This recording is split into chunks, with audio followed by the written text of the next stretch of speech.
How to fix Steam games not launching on Windows 11. Now, the very main thing that you want to do is to check if your current operating system, which is Windows 11, is updated into the latest version.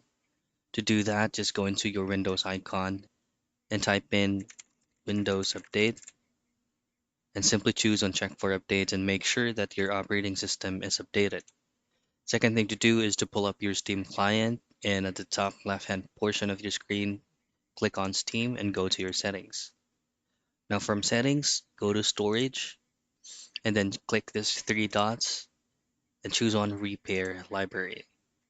Once this is fully repaired, try to relaunch the game that you would like to play to see if it's already working. If it's not, then all you have to do is to just go directly into your Windows icon again and type in apps and features. Now this is where you can uninstall Steam client directly from uh, your Windows 11 laptop PC and then just simply reinstall it again. So those are the troubleshooting steps for you to be able to fix Steam games not launching on Windows 11.